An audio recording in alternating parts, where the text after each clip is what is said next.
Ala kullin ayyuhal ikhwah al-karim, hadis ini adalah merupakan tahdzir, peringatan dari Nabi kita Muhammad sallallahu alaihi wasallam. Tentunya bukan berarti bahwasanya kita meninggalkan dunia secara keseluruhan. Karena Allah sendiri berfirman dalam Al-Qur'an, "Wabtaghi fima ataka Allahu ad-daral akhirah wa la tansa nasibaka minad dunya." Tapi yang tercera, ayuhal ikhwah, ketika kesibukan kita terhadap dunia itu melalaikan kita dari kewajiban kita, melalaikan kita dari ketaatan kepada Allah Subhanahu wa ta'ala, melalaikan kita untuk mengeluarkan yang menjadi kewajiban kita dari zakat yang harus dikeluarkan dari harta kita, kemudian menyantuni fakir miskin, membantu orang lain. Selama kita mencari nafkah dan mencari dunia, dan nabi-nabi Allah Subhanahu wa ta'ala juga pun demikian, mereka mencari nafkah, bahkan mereka masuk ke pasar sebagaimana yang Allah sebutkan di dalam Al-Qur'an, "Ma li hadzal rasul ya'kulu at-ta'ama wa yamshi fil aswaq."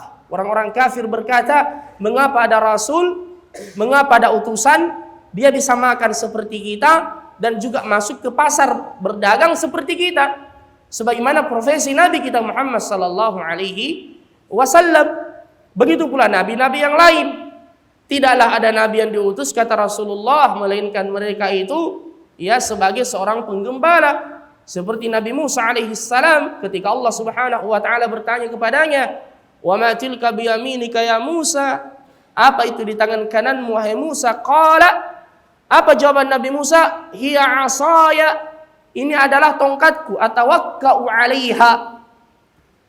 Yang dengannya saya bertumpu pada tongkat ini, terutama kalau berjalan di tempat yang mendaki.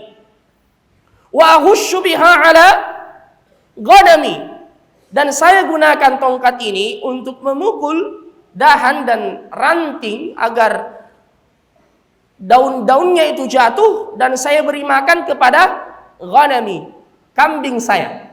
Begitu pula Nabi kita Muhammad sallallahu alaihi wasallam. Dari sebagian ulama ada yang menyebutkan hikmahnya bahwasanya para nabi dan rasul itu telah dilatih untuk menghadapi umatnya. Kambing itu kalau ditarik ke kanan lari ke kiri. Ya.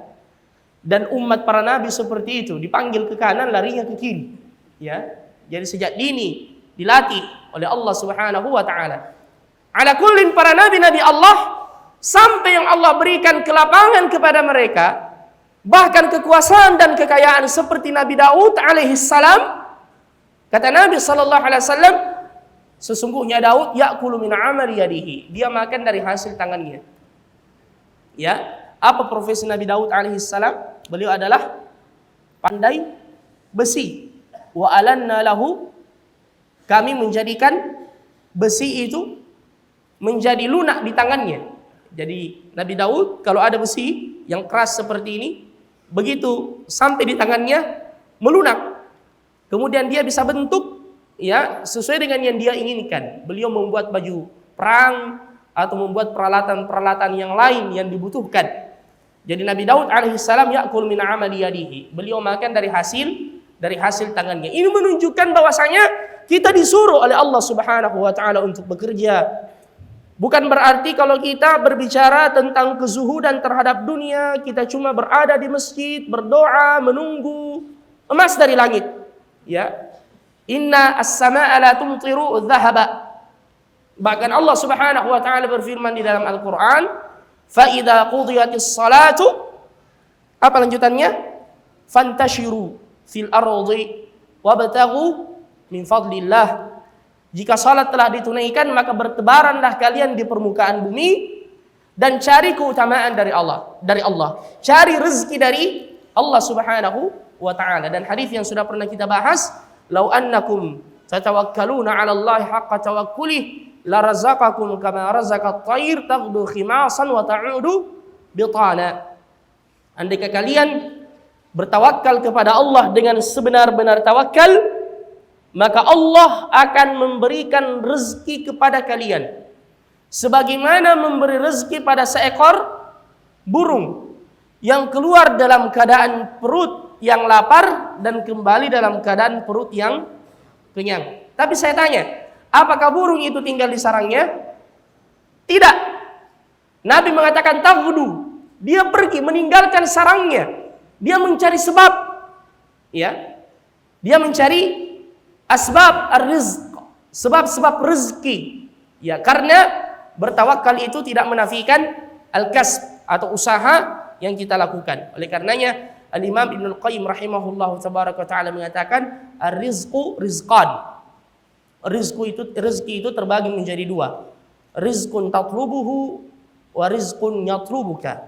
Rezeki yang engkau cari, kemudian yang kedua rezeki yang mencarimu. Ya. Adapun rezeki yang kau cari, Allah akan berikan kepadamu li'adlihi. Ini adalah merupakan bentuk keadilan Allah. Orang yang berusaha tidak akan disia-siakan usahanya oleh Allah. Sebaliknya ada rezeki yang mencari Anda, yang memang yang sudah ditentukan untuk kita. Ya, buktinya ada juga orang yang banting tulang mencari rezeki tidak dapat-dapat. Ada orang yang cuma duduk di rumahnya, masya Allah, cuma angkat telepon saja. Ya, setiap saat ada notifikasi masuk ya ke HP-nya, ada transferan dan seterusnya, dan dia duduk manis di rumahnya. Makanya jangan pernah kita galau tentang masalah ini ayyuhal ikhwah. Karena Allah sendiri mengatakan nahnu qasamna bainahum ma'isyatahum fil hayati dunya. Kami yang membagi-bagikan itu di antara manusia. Ada yang dilebihkan, ada yang dikurangi. Subhanallah. Wallahu yabsutur rizqa liman yasha'u wa yaqdir. Dialah Allah Subhanahu wa taala yang membentangkan rezeki bagi sebagian yang lain dan disempitkan bagi sebagian yang lain.